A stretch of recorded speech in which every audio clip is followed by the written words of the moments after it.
this lifestyle we have. I don't know that I want to give it up. And my husband was extremely supportive and telling me, we'll figure it out. We're going to be fine. We're going to be fine. You need to take care of yourself. And we want you coming home happy again. And so we made some changes. I was making like a very nice fat 6-figure salary. And so we had to make changes. So we stopped the going out to eat budget, like pretty much went to zero, which is fine. That's better for us anyway. We cut our satellite TV so that we just had regular TV that comes on when you just plug in your TV. So we cut some nice to haves, like not things that you have to live a great life. We just cut those like nice to haves.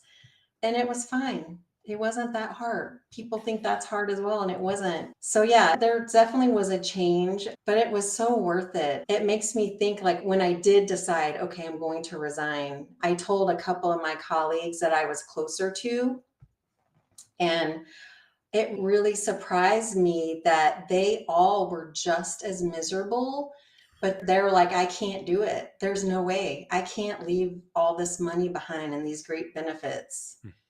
And I was like, wow, that's really sad. Yeah. I think sometimes we have to accept that we got to give up who we are to become who we can become. And it's probably a little bit easier, let's be honest, in hindsight to say this all worked out because you got your health back and all that kind of stuff. I do get it when people are stuck in it, but I also just think, man, if you talk to any billionaire who has lost their health, billionaire, all of a sudden the money doesn't matter anymore. And the one wish that they would have is to either be younger or healthier or whatever that they could possibly do.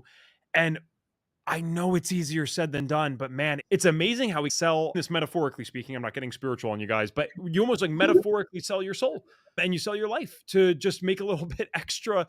But at what expense, right? So I have huge props for you, and I love your husband already. I haven't met him, right? But I just love the fact that he was supportive with this, because that could be another huge problem, right? If you guys Oh, have yeah. both been used to this for 20 something years, that's a decision with both parties that we're going to change that. And it takes two to tango. So I just love that he was supportive in this idea of, we got to focus on this health first, because guess what? Eventually that's all you're going to be able to focus on, even if that's not the case in the moment. So it's an illusion anyway, right? I know that you wouldn't hope for this either, but obviously we hope that this doesn't happen to your coworkers, but the reality is, it's so you're just delaying the inevitable. A lot of people are going to get sick in today's world, statistically speaking. So you either address it now while you're still ahead, or you wait till it forces you to. And that second option is way harder. Although human beings, we're not so good at this stuff until the second option happens. How did you decide then that you were going to work for FDN, start your own business? Because I shouldn't even say the work for FDN side, although that probably is relevant. What I'm getting at is, a pharmacist shows up every day and you're at an in-person job. FDN, already weird for people because you're working online completely. And then starting your own business is a new type of thing if you've always worked as an employee. And then you're also doing it online. Was it hard to shift your mindset around these new ways of working and earning income? Not even just the money side, but I'm saying like the way that you actually show up to work, because that's completely different than showing up in person.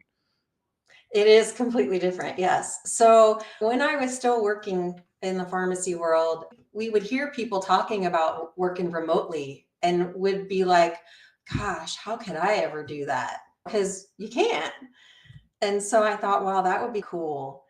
So when I did get the opportunity, I was like, oh, wow, I never thought I would be able to work from home or work remotely. And here I am. That's what I'm doing for FDN and for my business. So it's really cool. And it's real interesting. So I don't know if you know this story, but I was still a trainee when FDN sent an email out to all the trainees saying, hey, we have this opening.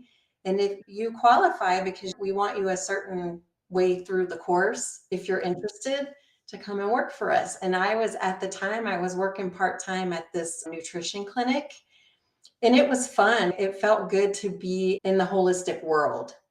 And I liked it. It was easy. It was fun. I got to talk to people all day. But her practice was growing and growing, and she needed a bigger office. So she moved. Okay. And so my less than 10-minute commute became a 40-minute commute one way. And I was like, this is terrible. And then I got that email saying that FDN was looking for someone, a course administrator. And I was like, you know what? I'm just going to apply. We'll see what happens. And here we are.